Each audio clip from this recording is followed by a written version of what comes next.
Hi everybody, it's been a minute. I'm so sorry. Things have been a little cookie crazy for me.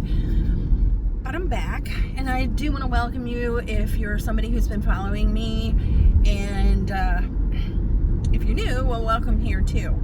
So, before I even get into this story, I do want to let you know that I'm going to talk about a couple things that may be triggering for some people. I'm going to talk about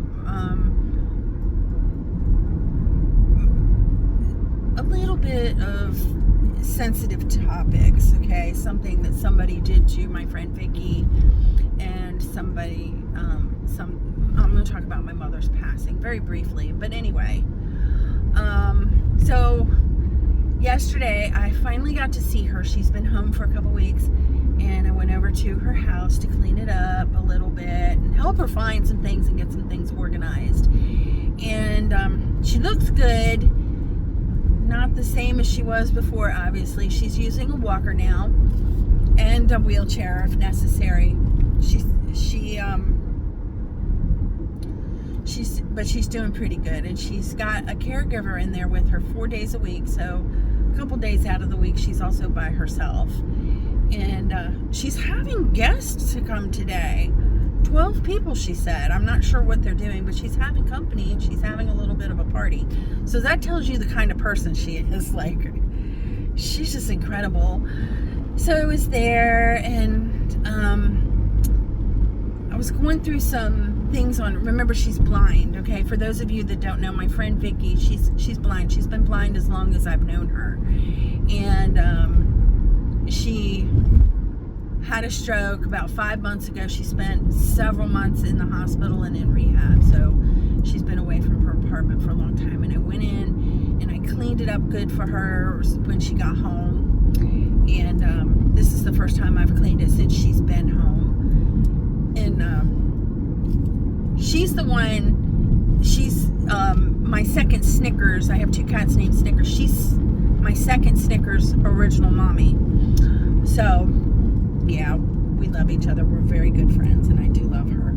So I was, anyway, back to the story, right? I was going through some things that she had on a table next to a chair that she sits in, and there was some hand lotion there in a tube, and she said she couldn't get it open. She could get the bottle open, but she couldn't get the lotion to come out. Well, that's because it was still sealed. So I got the seal off of it, gave her a little hand lotion, and of course she can't see what she's doing, right? So she had globby lotion on her hands and her arms and whatnot, and I said, okay, give me your hand. And I took some more, and if you don't know, I was a hairdresser, so I know how to do manicures and things like that, and I took some extra lotion and I went to massage her hands, and she's like, oh, this feels so good, and we were just talking, and I mentioned to her, this is the last thing I ever did for my mom. And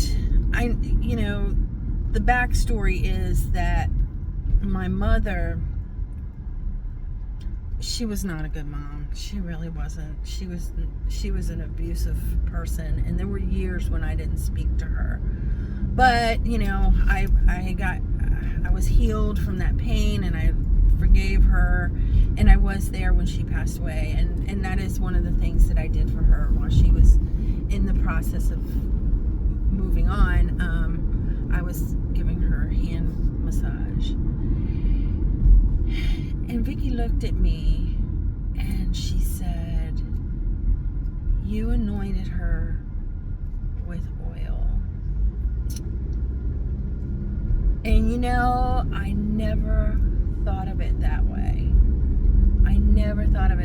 I just thought of it as a daughter trying to help her mother move on. It never occurred to me that there might be something else going on behind the scenes. And see, my mom, she couldn't speak anymore when she, in the last day of her life. She lost her ability to talk. So I don't know. I know my mother was scared. I could tell by the expression on her face. She was awake. but she couldn't talk. And I know she was just terrified. I could tell by the look on her face. And I don't even know what to say. But the interesting thing is, when I was doing this for my mother, while I was massaging her hands, I felt something. She was still alive when I finished doing it. She hadn't gone yet. She was still breathing. But I did feel something withdraw from her hands. Like, it's the weirdest thing. I don't know how to describe it. Her body was still functioning anyway, and maybe her soul did leave before her body. I don't know. I just know what I felt. And that's all I can do to describe it. Is like, it started from her fingers, because that's where I was touching, and went up her arms. And I don't know if it went up her feet or any other part of her body, because that's not what I was touching. But I literally felt something leave her body. But she, she was still breathing. So that's an interesting thing. And I can't explain it any better than that. Sorry. But it did touch me. Like, I just, there's so many unanswered things, and it makes me wonder some things. My mom, I told you she wasn't a nice person, and that she was abusive, and we had a lot of problems between us. But my mother believed in God, and she understood the salvation message. We're Christian, right?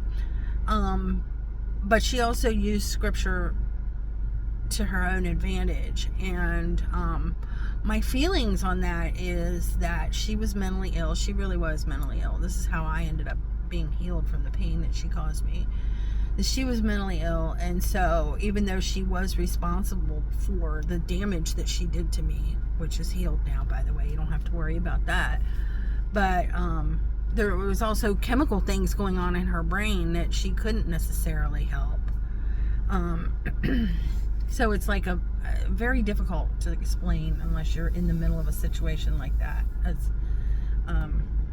But yeah, she was mentally ill, and so I'm going to believe, and I guess I'll find out later when I meet my maker.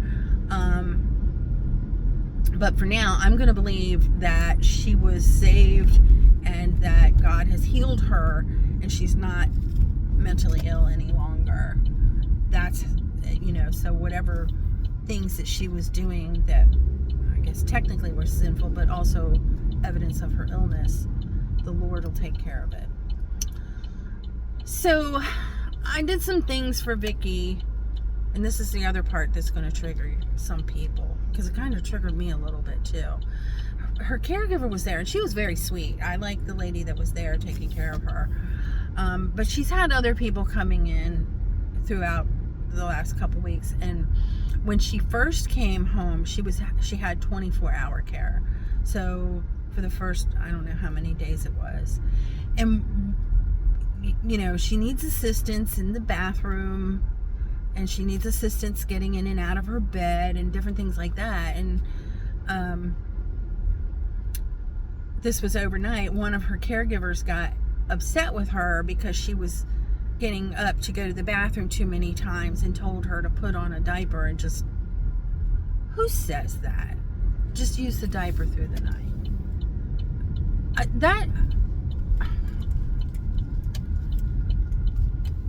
Yeah, it triggered me. This is my friend. And I don't even understand how somebody could say something like that. Like, why do you're a caregiver. You are supposed to be encouraging people to get up and move around if they're capable of doing that. And she needs to be moving around so she can regain the strength back that she lost during this time when she had her stroke. And she's going to physical therapy too, by the way. But I'm glad I didn't meet this woman. It would have been ugly. I don't know. Well, Vicky, she normally doesn't say a lot. She's very kind and very sweet, and she lets things roll off. But she did report this person, so I'm grateful for that. But I guess the lady's not coming back, the one that was telling her to just wear a diaper. That is the ugliest thing I've heard in a while. I'm telling you, that is just so ugly. But I'm glad I got to see her, and I did get to tell her some more about Snickers. I talk to her pretty regularly and let her know what's going on with her cat, and she's very, very grateful. And for those who want to know what's going on with Snickers, well, the two Snickers still don't really like each other that much, but they are tolerant. They've divided up our apartment into half, and they each get their half, and there's some neutral territory. But I have seen them laying kind of close to each other, and they are sharing the litter box. So they share the litter box, and they share the eating area. They do not eat together. And Vicky Snickers, I have to watch her because she will steal food. So we have to keep an eye on her so that, you know, both cats eat as much as they need to. But she's doing pretty good. She's learning to sit up and beg, and she's greeting me now when I come home, and she sits with me when I'm at night, when I'm working on the computer and those kinds of things. She sits with me. But oh gosh, the humidity is making me cough today. Vicky told me that she actually was an older cat when she got her, and she came from a house that had dogs and another cat in it, and she was so stressed that she was on Valium when she got her. So I guess I'm kind of grateful because she doesn't seem that stressed. I think my Snickers that I had originally is a little bit more stressed than the new Snickers is. So, but everybody's doing, other than that one little incident with the nasty lady, we're all doing really good. So I just wanted to let you know it's been a while and I haven't had a lot to report on that. And I got to tell Vicky that so many people were praying for her and wishing her the best, and those kind of things help. There's a lot of people that think, whatever, this is boring. But if you're somebody like me, I encourage you. You might want to be selective depending on your circumstances, but don't be afraid to tell people when you need help, or when you need encouragement, or you need, prayers and those kind of things. And then don't forget to pass it on. If you're, like in my case with Vicky, I have people praying for her. Don't forget to pass it back to them, because it's so helpful. It helps people to know that other people care about them. And on this channel, not just, everything's going pretty good for me right now, but back when Ray was having his issues and he was in and out of the hospital, you guys have been so, and when I had my problems last year, I can't believe the amount of support that people have given me. And then, there were so many people when I was talking about United Healthcare. I'm going on a little tangent here, but I think it's important. When I was talking about my experience with United Healthcare, it was overwhelming to me with how many people started sharing their stories about things that they were suffering with, either for themselves or for their family members. And, it gave me an opportunity to give them some kind of best wishes in one form or another. But also, I would pray in my heart for those people. And it's brave sometimes to say, I'm having a problem. It's scary to put that out there because you don't know what people are going to say. But for the most part, I think most people are compassionate. You do maybe have to be a little tough-skinned because somebody could say something hurtful, but most people aren't going to. I do believe really most people want to help. I'm sounding like, I don't know what I sound like.